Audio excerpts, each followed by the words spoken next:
you. Awesome. Right. Quick couple of apologies. First one is that we're going to be reading off of this just to get it all to time. And the second is that we've been threatened at risk of death from our social media manager that if we don't get a photo of this, she will kill us. So at some point, Dan will get a quick pic. You can ignore him. Awesome. So first of all, hello. Thank you so much for having us. We are Tenderfoot Theatre. Well, we're 3 parts of Tenderfoot Theatre. So we're an award-winning eco-theatre company, currently in residence at the Arts Centre at Edgehill University. So, so as a collaborative team of researchers, designers and theatre makers, our mission is to create bold theatrical works and creative responses to climate change, which strive to bridge the gap between everyday people and the climate conversation, which can often be heavily scientific, academic and jargon loaded, and therefore often inaccessible. So we do this with sustainable practice embedded into everything we do. So the short film that you are about to see is our first digital artwork. It's called Slick, and it was filmed at the start of this year, all within an 11-mile radius, producing a smaller carbon footprint than a 500-gram pack of beef mince for the entire film. We love that. It's a film about pollution and health. Oh, yes, it is. It's a film about pollution and health and the impact of specifically microplastics on living things. So in a 2022 study into microplastics, Professor Dick Clark, who's an ecotoxologist at Vrije Universiteit in Amsterdam, found microplastics in the blood samples of over 80% of people tested. A series of further studies across the globe then found microplastics in food, in drinking water, in the placentas of pregnant women, and even at the summit of Mount Everest. So the negative effect of plastic pollution on living beings is well documented. And as time goes by, there seems to be fewer and fewer ways to avoid the consumption of this toxic material.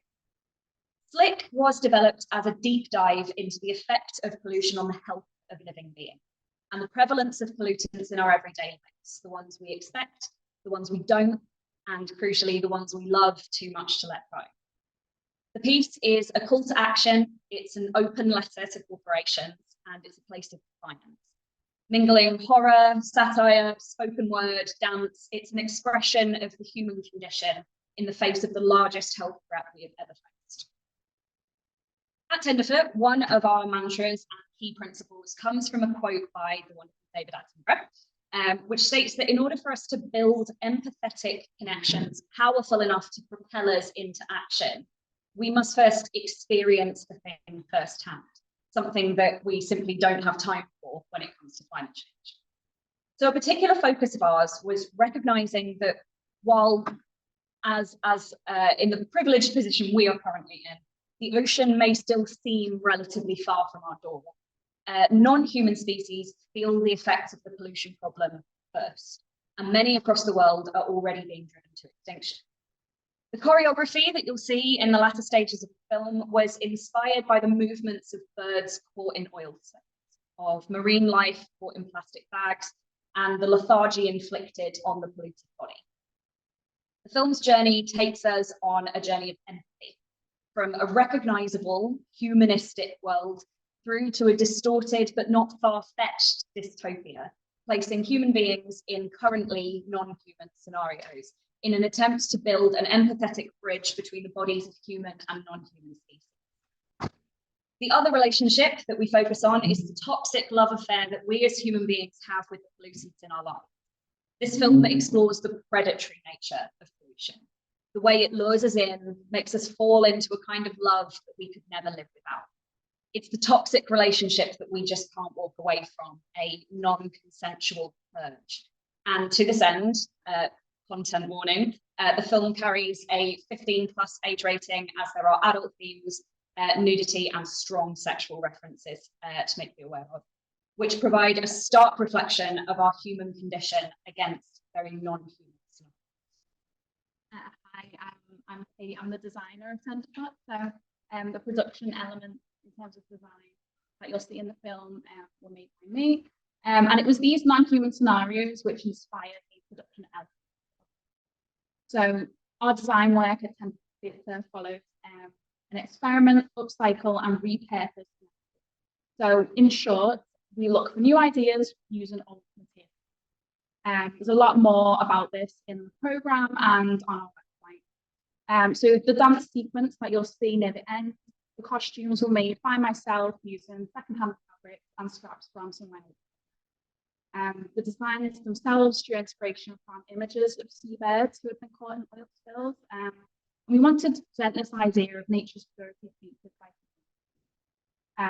other aspects of the production include filming mostly in natural light to minimise our energy usage.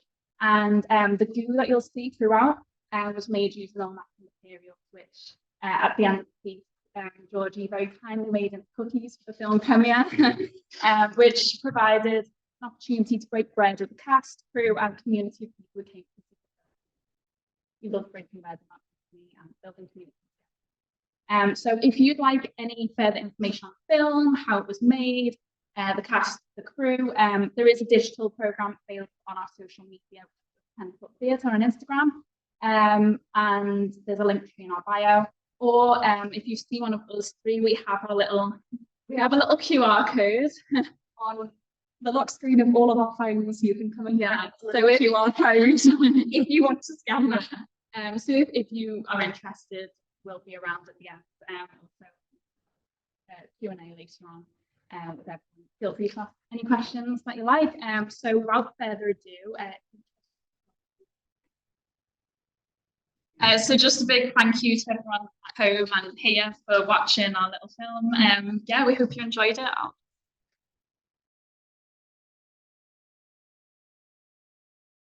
Yeah. Okay. So thank you very much for being here again. In the first part of this presentation, I'll outline my research project, and in the second part, I will focus on 3 Black Beauty film adaptations as my case studies. Humans have constructed the concept of humanity in opposition to animality.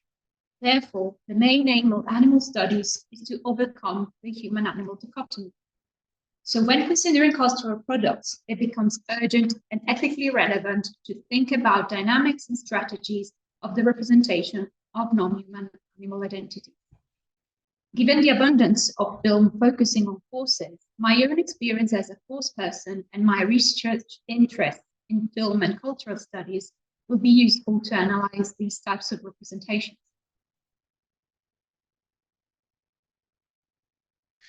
Not going anywhere.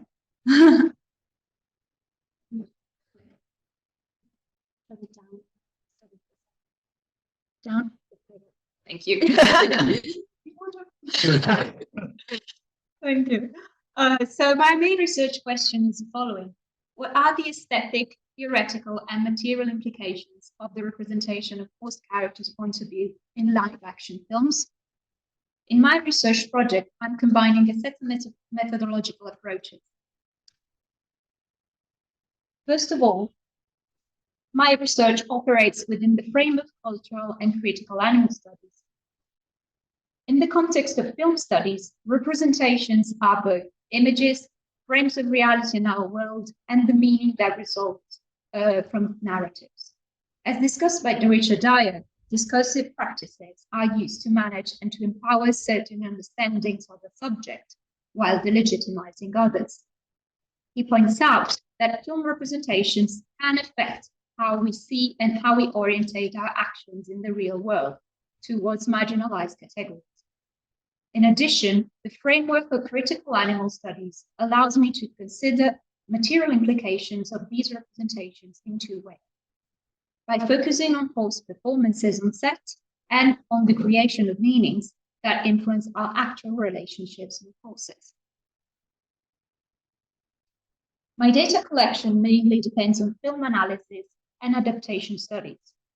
The notion of point of view in these fields is complex and ambiguous and can refer to the point from which we look at things, the view itself as taken from a certain point, the narrative point of view as linked to this perspective, and the mental attitude and possibly the judgment of the narrator on the event. which becomes problematic when we're representing personal and emotional experiences of non-human animal identities. The most urgent aim of queer is to deconstruct those identities that are perceived and conceived as normal or natural by addressing them as the results of performance. So I will refer to concepts developed by Harvey Sachs and Judith Buffalo as operative categories. Sachs explains that not only do societies use categories for classifying and for enduring individuals with specific identities, but that there are activities assigned to specific categories and acknowledged as distinctive and defining, the so-called category-bound activities. In order to perceive an identity as normal, its category-bound activities, or CBAs as I would call them, must be repeated all the time. The concept of repetition can also be found in Butler's study, the Butler study on gender.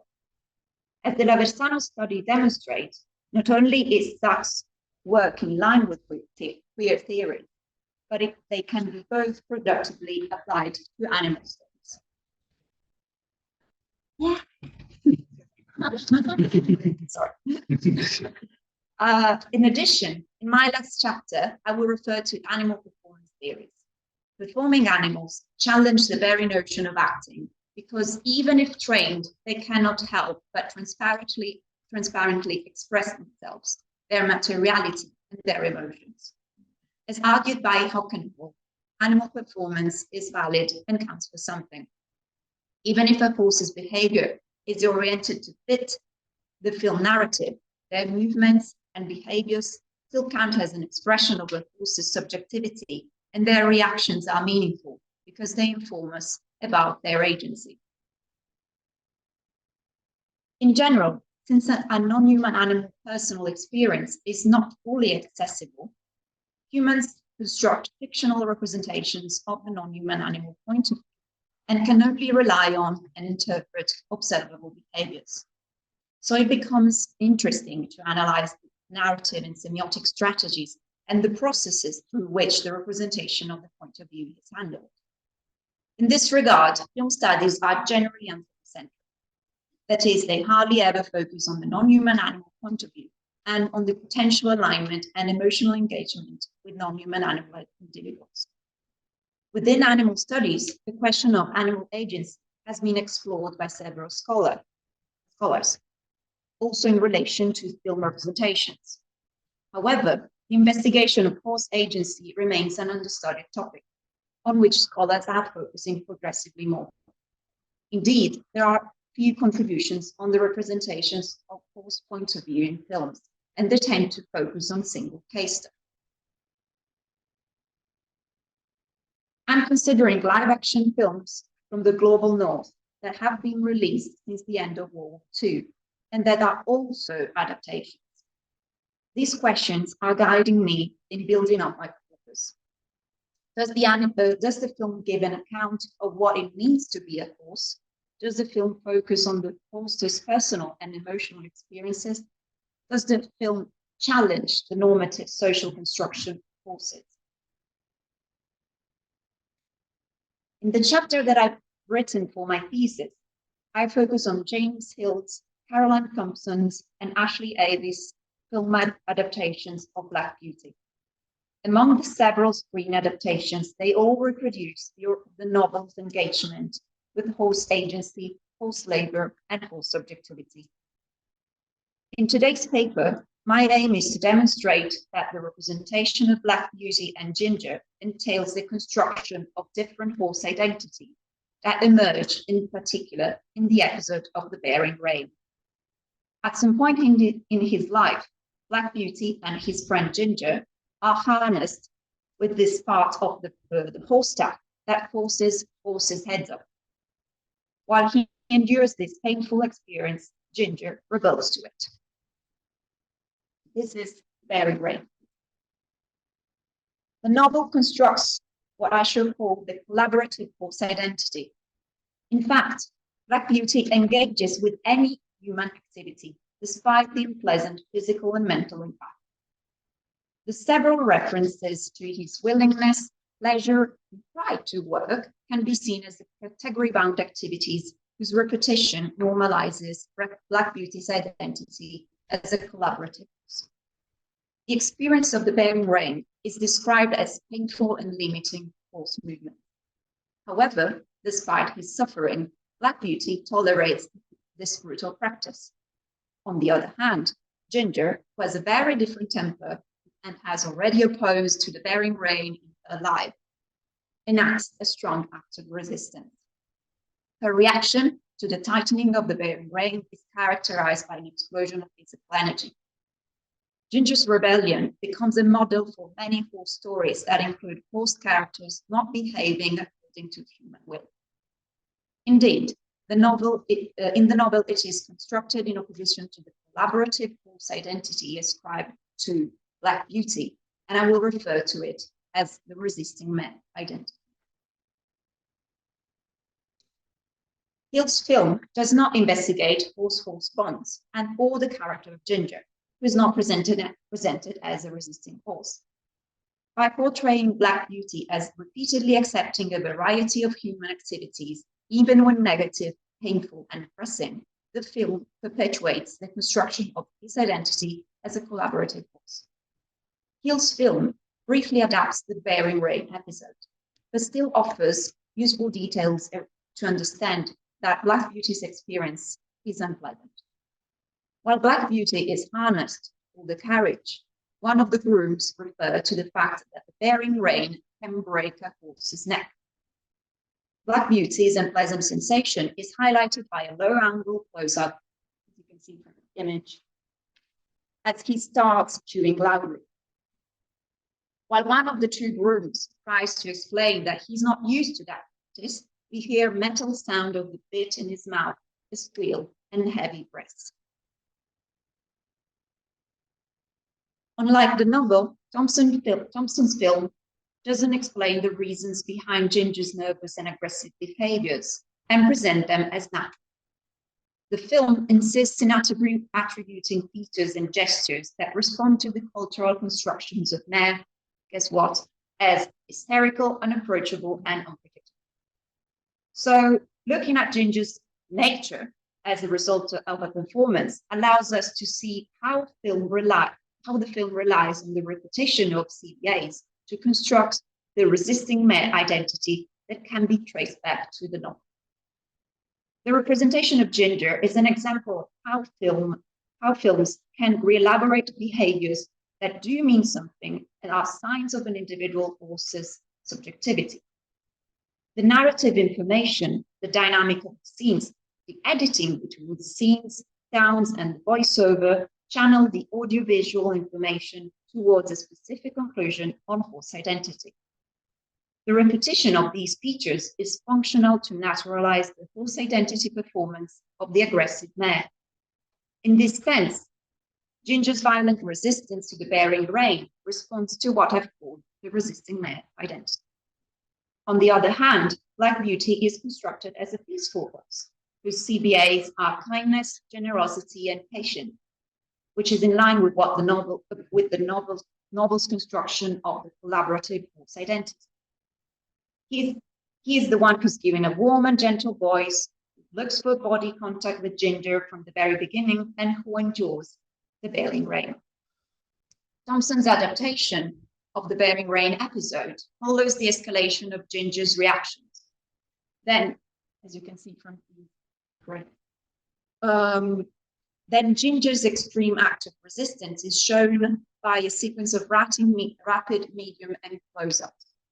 She violently rears, escapes, moves in agitation, falls down, roll and hides, while at the same time we hear neighs, squeals, snorts, roars, and heavy breath. On the other hand, even if Black beauty gets nervous by looking at Ginger's reactions, he doesn't rebel to the horse tap, and he accepts all the imposed activities. In Ashley Abbey's film, the characters of Black beauty and Ginger go through a complex set of changes.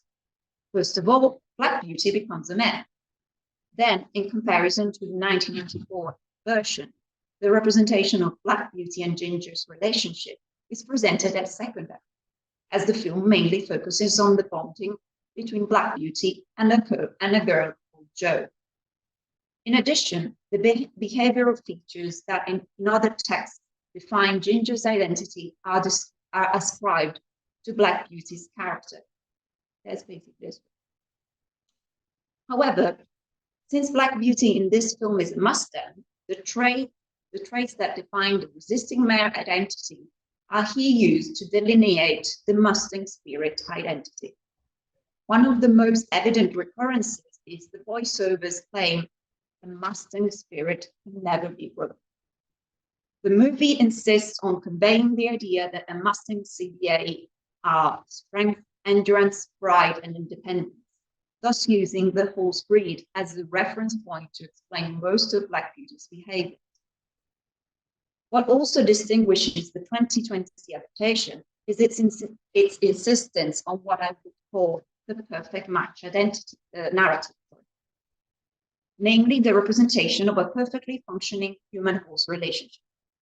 The film repeatedly conveys the idea that Black Beauty's main cognitive and emotional labor revolves around that girl called Jo. Within this human-centered narrative, Black Beauty's identity as a loyal horse is constructed as natural through the attribution and repetition of CBAs that include a constant mental focus on Jo. I believe that this is a further development of the collaborative horse identity. This shift from collaborative to loyal horse identity is connected to the choice of giving a major relevance to the character of Jo. An example of this is the adaptation of the Bearing the Rain episode.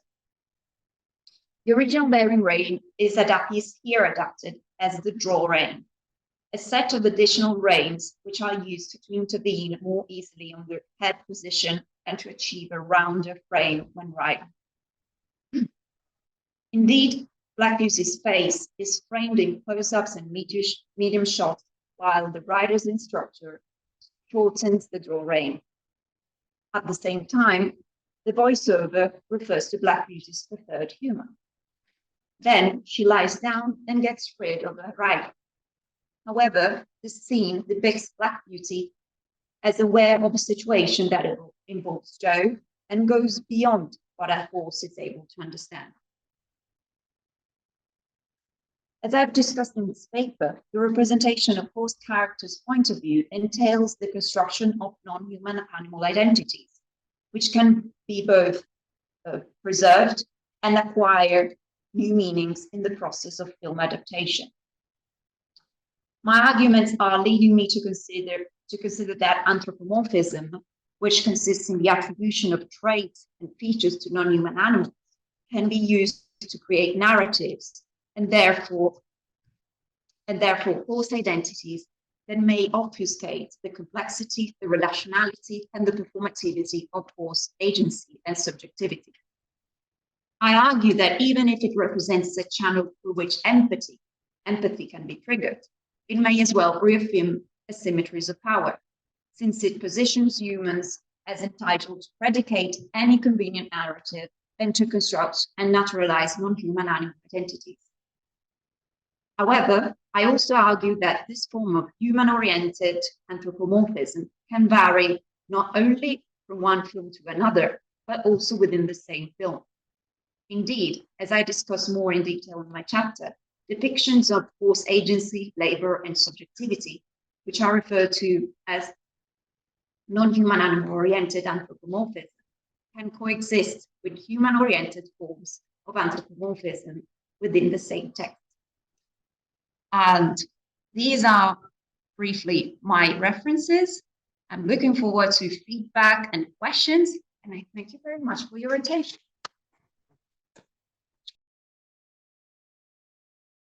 Thank you. Okay, so like this is a PGR event, so we're all in the middle of our research project. So this is the PhD that I'm currently in the first year of. So really in the sowing seed stage and just reading stage at the minute. I thought I'd just provide an overview of the PhD project as a whole, particularly chapter 5, which is the chapter I'm working on currently, which is Beltane the Balancer, which explores Indigenous ecological reciprocity and creative animism. So let's get to that. We could just stay on. Okay, so what does it mean to rebefriend ecology? So we've seen these images already in a couple of slides. They do a really good job of visualizing anthropocentrism and alternative ways of being, which this basically sums up a reintegration. Ecology refers to the relations of organisms to one another and to their physical surroundings. Note that organisms, in the standard English definition, include single cell organisms, bacteria down to fungi. I'd like to be as inclusive as possible. There's a permeating ecological view, as we know, that it's savagely anthropocentric, placing humans above the life forms or often something separate. We become ecology shift this understanding to a way of living human animals as part of the vast.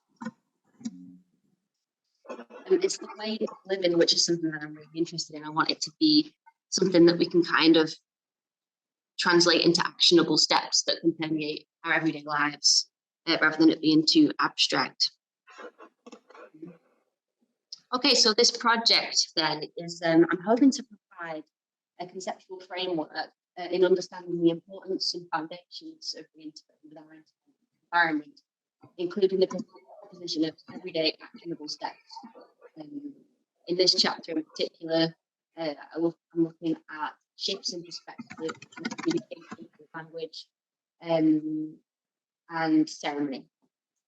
The project also involves an integral part of the project is the research by practice, which will be the creation of film poems, which will be called the Sabbats. Okay, the Sabbats, just for anyone who's not familiar with the Sabbats, they're 8 festivals from an ancient pagan calendar called the Wheel of the Year. The Sabbats are Samhain, Involk, Astara, Beltane, Lita, Lusa, and Mabon, and you'll be familiar with how they exist in modern day, cultures, the kind of Christianized and commodified versions of these. Samhain is now Halloween, Yule, Christmas, Astara, Easter. It's a cyclical calendar following the key solar events throughout the year, and each Sabbat marks season. The spring and autumn equinoxes, and summer and winter solstices, and the midpoints between each other across water festivals. The practice of holding space to mark these seasonal events can be traced back throughout indigenous communities around the globe, including in this circumstance the pagans and druids of what was then Albion, which is now known as the United Kingdom. This calendar is, being something that follows the solar events, is very deeply environmentally aligned and attuned to natural rhythms, and it holds space for traditions and ecological rituals, those old and those emerging, that foster environmental respect, gratitude, and reciprocity. This is something that I just made to kind of provide a kind of visualization of the wheel. You see winter, spring, summer, autumn, and then the cross-water festivals.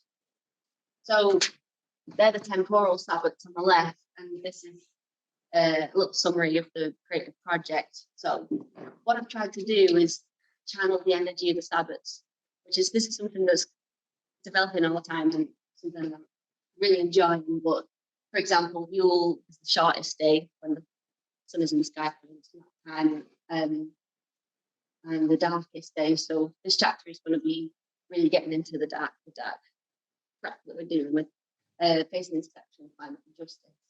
And then directly opposing that, summer solstice, the longest day, I want it to be the opposite. I want it to be a celebration of joy, progress.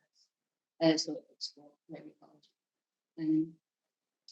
So today, we are currently in the calendar in Beltane, the midpoint between spring and summer. So I thought I'd just provide a concise overview of the research for Beltane.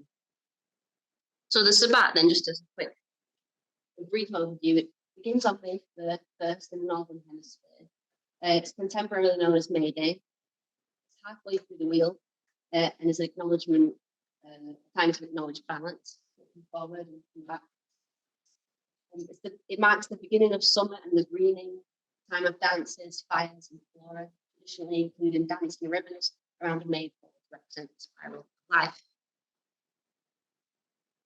Okay, so the Sabbat chapter then. For the written research component, being a time to appreciate what's past and consider what is to come, the written research for Beltane will involve acknowledging the hegemony of anti-Indigenous ideology before studying traditional Indigenous knowledge of ecological reciprocity, primarily of the Americas. The chapter will amplify voices of contemporary Indigenous scholars and eco-creatives, applying Indigenous wisdom, particularly through shifts in perception and through language, to encourage a rebecoming ecology, exploring the positive impact this can have on the individual and, as such, the interdependent. Really, the more work research that I do into Indigenous wisdom, the more that's what inspired the read for the rebecoming ecology, because it is this act of remembrance. Okay, the film poem, I could do a whole separate presentation on. I'm very excited. I'm honoured to have sat with WCF by and to have him on board and hopefully embodying this about the film poem Beltane about. Sia is an educator, filmmaker, writer, healer, spiritual leader, and pageant of 36 Quiniquiri villages in the state of Brazil, bordering the Amazon. So the film poems are really like, I made a film poem as part of my undergrad degree and master's, and that's the kind of component that really lights my fire. But whilst at this stage of the research in these early days, I'm predominantly doing reading, so that's why this presentation is mostly consists of reading. So I don't feel like I could go into covering Indigenous wisdom without acknowledging my positionality on this, in terms of the hegemony and history of Indigenous treatment. A lot of people here have talked about hegemony, but just to reflect on that and summarise that it's not only the political and economic control exercised by a dominant class, but its success in projecting its own way of seeing the world, human and social relationships, so that this is accepted as common sense and part of the natural order by those who are subordinate to it. And this is quite a long quote by Agros. It's a fantastic book. I really would recommend it for learning conquest for any academics and beyond. But I'll just read this because it's hard to squeeze onto one slide the history of Indigenous treatment, but this does quite a good job. Okay, so he talks about the necessity of this collection of scholarly research to counter the fourth wave of killing the Indigenous, which is currently happening. So he talks about how European invaders, government soldiers, and civilian opportunists launched the first assault with violence and disease. The genocidal effort to eradicate people of America's First Nations was based in greed and rationalized by Christian fundamentalism. There's a paper by David Smith called Counting the Dead, which some of the estimates that the number of deaths since 1492, the arrival of Christopher Columbus, to be around 13 million. So it's just kind of baffling incomprehensible scale. Politicians, courts, lawyers, the military, and corporations have been behind an ongoing second wave intended to control Indigenous land, water, language, culture, identity, and sovereignty. And people might remember the Dakota Access Pipeline protest in 2017. That's a key example of this. This is an oil line that was going to directly threaten ancient burial grounds and sacred sites, cultural sites next to Standing Rock Reservation. There was an amazing amount of protests, but ultimately the pipeline was built and it's still in operation, having leaked several times and hundreds of thousands of oil. Academics have led the third wave of the attack with scholarly publications that erroneously attack philosophies, worldviews, and histories of indigenous people. There's a list of such books in this chapter. The fourth wave is the insidious accumulation of the first three, bringing anti-Indianism into the realm of dangerous hegemony. It represents a new and growing level of erroneous common sense that prevents people from realizing the truth, not just about indigenous people, but about life itself. So it's easy to feel, and you might feel this yourself, with an interest in research that we're doing. It's easy to feel helpless, and I feel like when I see, being an academic, I feel like I want to do what I can to amplify indigenous voices and counter this attack that's currently happening. Okay, so ecological indigenous wisdom. 4 Arrows goes on to say that no single race of people can lay claim to indigenous wisdom. It lives deep in the heart of every living creature. Anyone who remains deeply aware of the rhythms of the natural world can remember it. Again, this remembrance. It's a returning.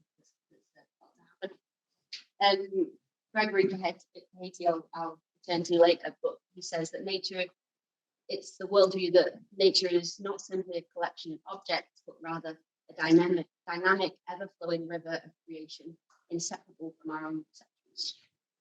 Judy Stable says that it's based on the recognition of connectedness and interdependence of all things in natural world. Today, we might call this the fundamental view of ecology, the basic foundation for environmental sustainability. So it's really worth looking at if you're doing environmental studies. All right, so bringing these kind of philosophical ideas down into something a little bit more tangible. I'm really interested in how we must consider how our use of language can shape our internal perceptions and therefore our external engagement with our shared environment and kin. In the Mi'kmaq language, which is a Native American tribe that's now based in Canada, there is an inherent dynamism on movement, whereas in English we tend to be more aware of nouns. We are a thing-oriented society rather than it was great. It was really tied into this, what Lockwood did in the opening in terms of playing around with verbs and nouns. Very, very on board with that because, so just a little reminder, verb is referring often to action, state, occurrence, whereas noun-based things are referring to places and things. Robin Wall Kimmerer has a little chapter on this, and a little example is how a bay is a noun in our language. And she says, if a bay is a noun, only water is dead. When a bay is a noun, it is defined by humans, trapped between its shores and contained by the word. But the verb, wikwadama, to be a bay, releases the water from bondage and lets it live. So it can seem subtle, but these shifts can really kind of linguistically kind of shape our perceptions, and therefore, the ripples of that, something that I feel like could be really powerful. And if we see a bird outside jump from the feeder to the tree, we'll say, oh, look, it's in the tree. And she really tries to bring awareness to that and say, in English, we would never refer to a member of our family or indeed to any person as it. That would be a profound act of disrespect. It robs a person of selfhood and kinship, reducing a person to a mere thing. So it is that in Potawatomi and most other indigenous languages, we use the same words to address the living world as we do for our family, because they are our family. This links strongly in what Norman and Riley were saying about referring to CfHAS as sons and daughters.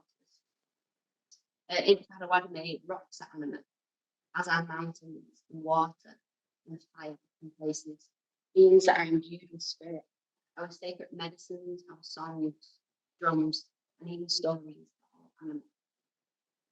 I find this really fascinating. Animating language and animating the world. So another little example of this is, again, in the Mi'kmaq language, where all the colours are intransitive verbs that can be conjugated. The translation of Matu means black means in the process of being black, inferring that there is no fixed state of blackness, but rather a stage in a process of change. Again, just tapping into this philosophy of it being this constantly changing, unified source. We may not have wings or leaves, but we humans do have words. Language is our gift and our responsibility. I've come to think of writing as an act of reciprocity for the living mind. Again, you know, it's easy to feel disempowered, but we've got an amazing tool here in expression and words, and let's really dig into how we can shift our use of it. Something as well, like, so I did my res on poetry beyond word, partly in film poetry.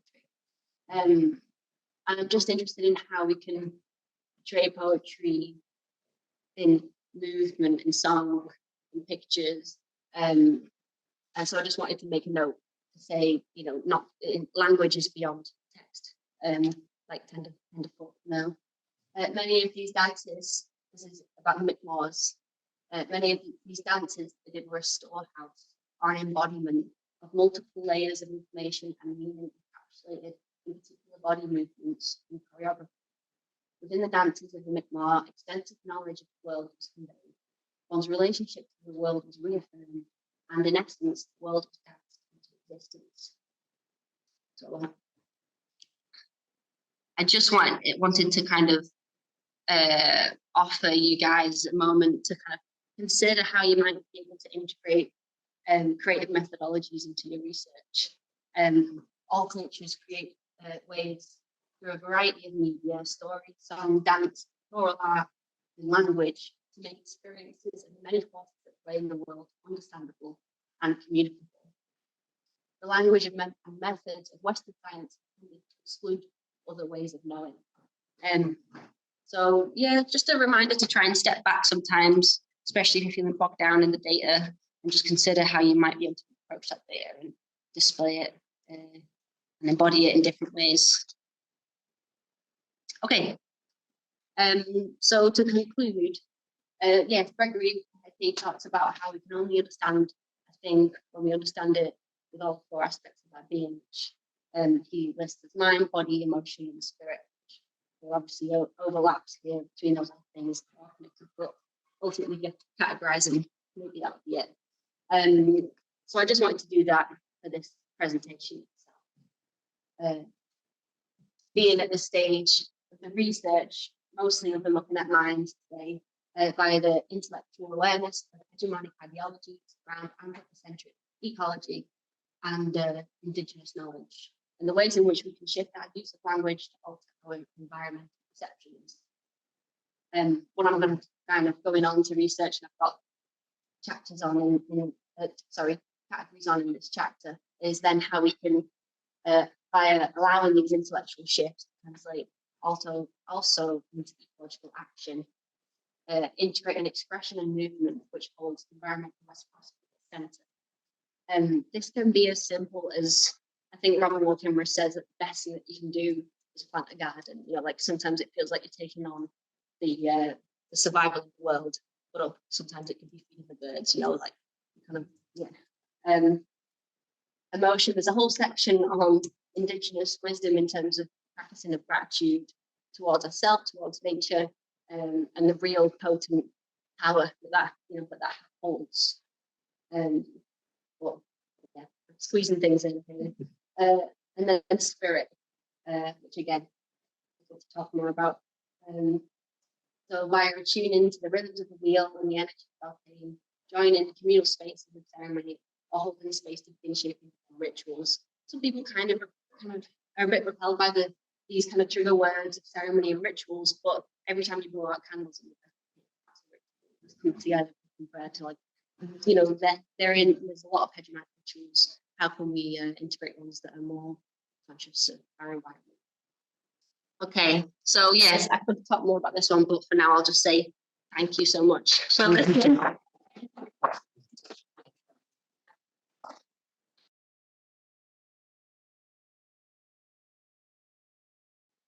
Yeah, and it's for Bianca. Is it Bianca? No, sorry, last person who spoke. Yes, Steve. Yeah, no, it's all right. I'm just interested in Indigenous perspectives, especially in terms of kind of Welsh history and culture. Kind of the original inhabitants of Brittany, you know, but over a period of time since, you know, it evolved into English, things like that. Our language is kind of used against us. For example, even what the word Wales originally means Wellas, which means foreigner, you know. Yeah. And I just wanted to ask your perspective on that, on the kind of British Indigenousness, when it's a thing of remembrance, you know. No, that's interesting. And even find out. Yeah. But no, when I was looking at Indigenous wisdom, I was aware that it's not my culture and I don't want to respect one of the reasons in that values is struggling with the deal. I've got in Wales and Scotland. That is my way. Because all one is the whole druidic. Yeah, and the overlaps are all there. Yeah. Exactly, it's no difference, just remembering, isn't it? Thank you.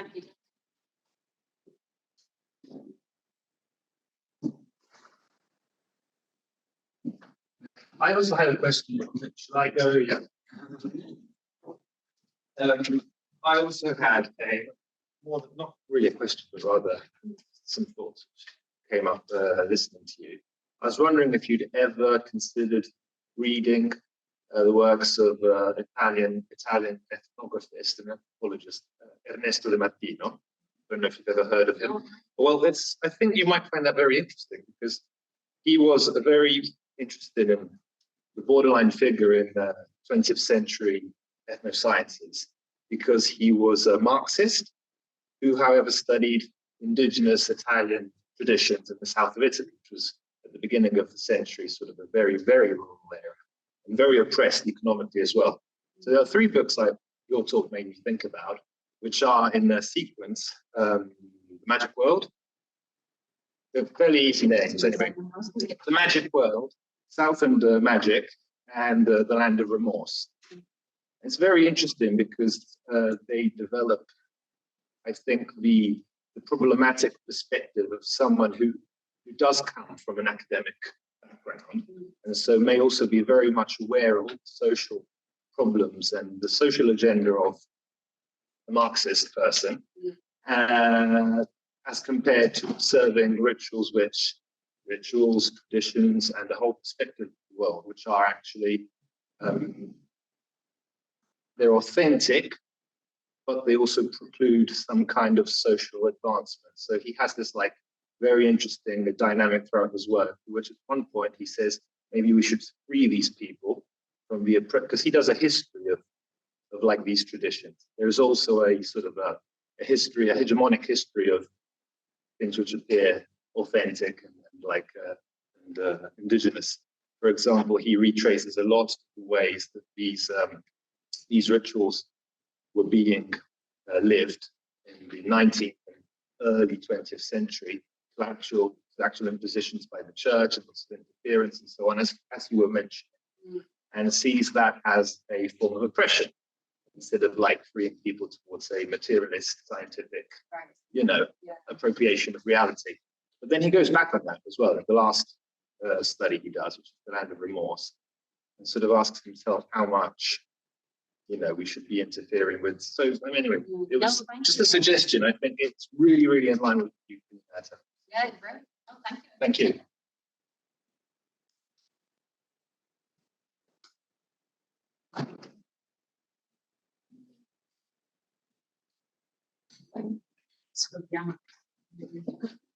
It's actually super fast, super basic.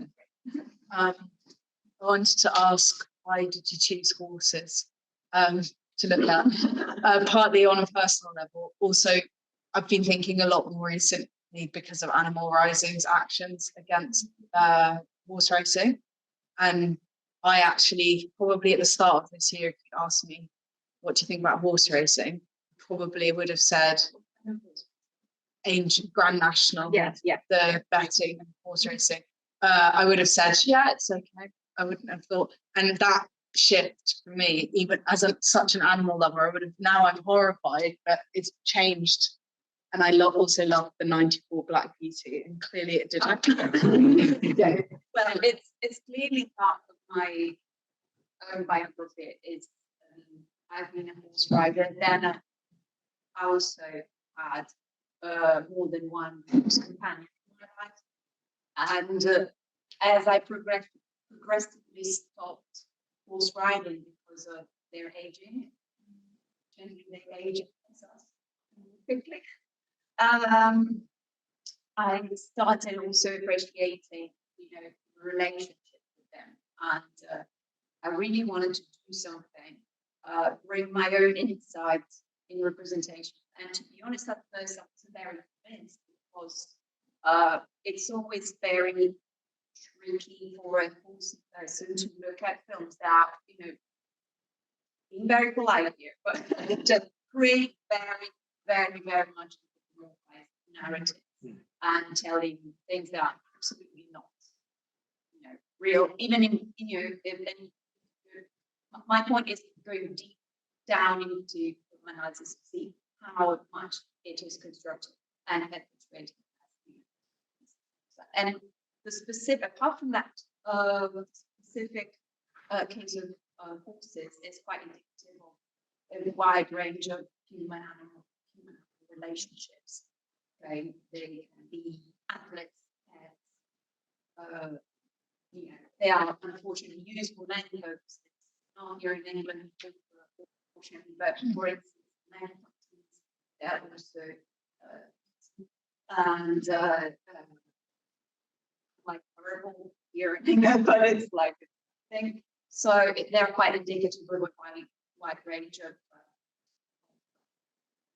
animal relationships. So I'm combining, more theories, theoretical parts to. I just love horses, and I know, when I watch a film, I know what's going on, more or less, because I'm not a complete expert. I just have a knowledge. I want to bring my knowledge into constructing. What do you think about horse race? Don't want me to do that. Well, I'm in a position. I mean, I did horse riding and I did competition, and personally, I believe there are ways and ways to do things. And horse racing, well, it's a complex chapter to be fair, and it's way more complex in horse racing, like racing that do any trip, for example, because it's a long, prolonged effort with additional obstacles and horses. But I mean, that's more in the institution. There are other, awful things happen during those grand nationals, unfortunately, and that's horrible. You can see that. I mean, by chance, I had the opportunity to watch a tiny bit of it, and I was like, this is on television. That's horrible. That's absolutely unacceptable. But there are hidden reality that are even worse. You run on the street. They, of course, is the legalized nature. Not totally legalized, but accepted. People gather rituals, not well prepared films with holes. And in Italy, we have these kind of stairs. I've watched it on TV, and that's a lot. Then I went to see it, and I've seen how small that square is, and it's not flat at all. So I reflected on how much it is dangerous even more. And there are many that horses with broken legs running anyway, and it's heartbreaking. It's absolutely awful. But of course, even in those more polished environments of jumping, I did horse jumping. There are realities, and there are hidden realities of what's behind the preparation of horses, which is absolutely certain practices are absolutely unacceptable. And fortunately, I engaged myself as much as I could with the knowledge I had, of course, because whilst you're a instructor, you're a teenager, you know nothing of the world. And you say, oh, let's take this range and instead you go, okay, fine. And you know nothing, then you realize, years back, that was awful. I then, realize, but yes, this is very, very complex chapter. But yeah, there are fortunately sometimes there are times for respectful, but still, if you want to be radical, you're using a manual for your own purposes. That's unfortunately the reality. It depends on how much you want to be radical or not. There are people stopping, riding, enjoying the time with it. So different realities. It's interesting also, I think like they are as but also yeah, I think I realized horse racing and that, there's kind of like that culture of like going to the races, like dressing up, that's like alien for me. Like as you said, like a different As well, to be fair. different countries have different like I guess sports traditions. But I've also seen like in rural England, like they're like and like they live really peacefully. Whereas also in Turkey, like there's I don't know what it's called, like in cities they use animals. Yeah. I can just see it in one. Carriage. Yeah. What is it? Carriage. Oh, okay. Small. Yeah. Yeah. But like obviously, like Turkey's very and like it's got banned, but it has been like in the small islands. You can't get cars there, like and sort of like rest of the motorcycle stuff. The main transport of carrying like big like luggages was the carriages. And now that got banned and in that island, they're all retired. So like people, that's a better relationship with humans, like from like that liberation perspective. But at the same time, like they, they will not be bred anymore. So like again, I guess that's also the pedagogical perspective with me.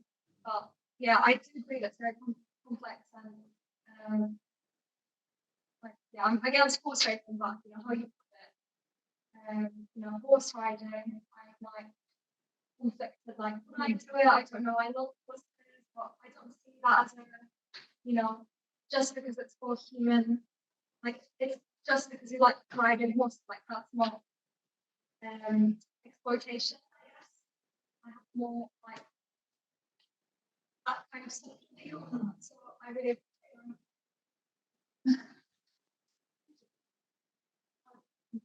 yeah.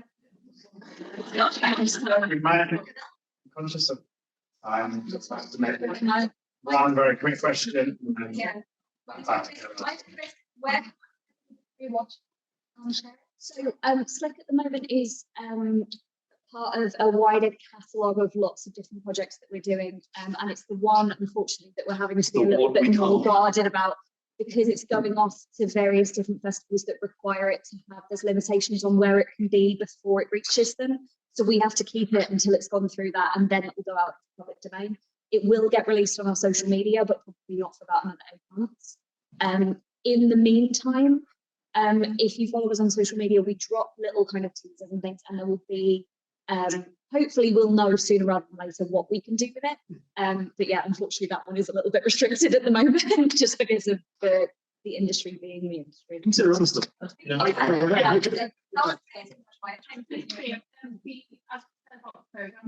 really in depth and like a good 6 pages long and has all like the references, research, all that.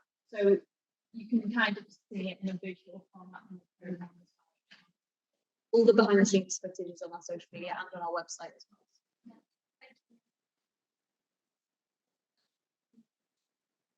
Yeah, I mean, I would say from a legal perspective, horse riding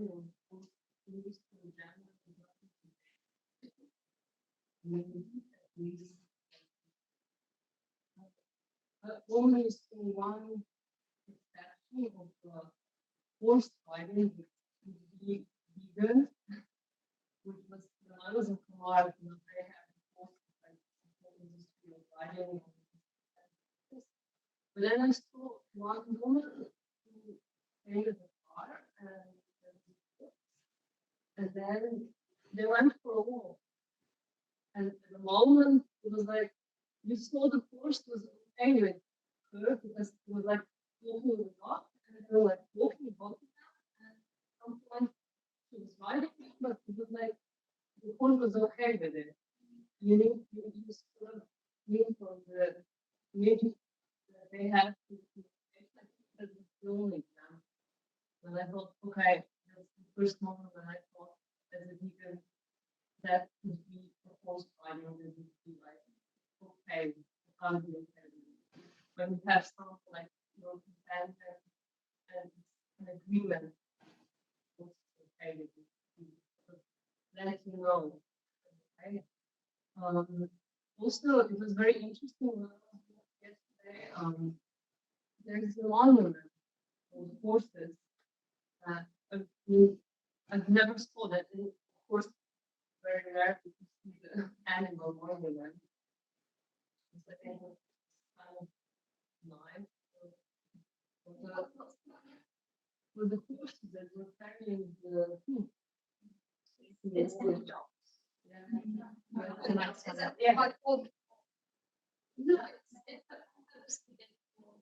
Those horses were and also food, of course, there's there's one and there would be horses in the wall and animals in general, and dogs in the First World War. I didn't know what I would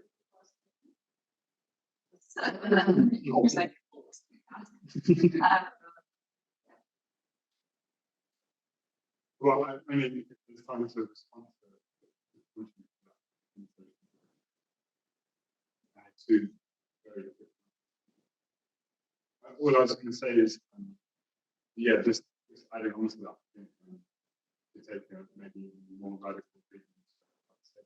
Even in that situation that you're talking about, and where the force might seem to have been consensual situation. I think about the social conditioning, generations and generations of big prevalent. I'd also push back politely against the word employed.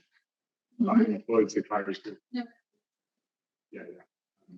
That implies things that are not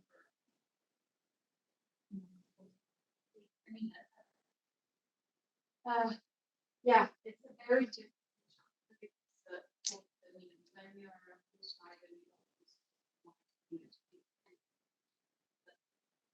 there's a whole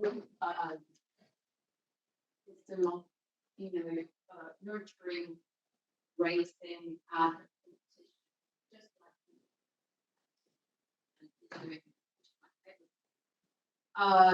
there have been I read it, was across some articles on natural horsemanship, which is presented as you were describing it. It seems like a peaceful, nice presentation, and the horse is always responding and collaborating. But behind the many those articles were also critical about that practice because it involves different, less evident, but still practices of repression, and he's still aiming the horse in a certain way. What do you want to do? Also, the ontological philosophical approach to that is that if it is presented as most respectful, nice way to approach courses if they're natural instinct, whatever you call it. There are actually very brutal concepts. They are knowledge as machines, responding to similar. So yes, this is very, very to be fair. It's really totally with the ego radical view. If it were what my past I'm aware of, but it also brought some knowledge to me, and I have to live with it. And I knew, I would, yeah, it's very difficult. It's an individual struggle to be there, but you're actually. I think we really are going to have to pull that, and further discussions will have to be had.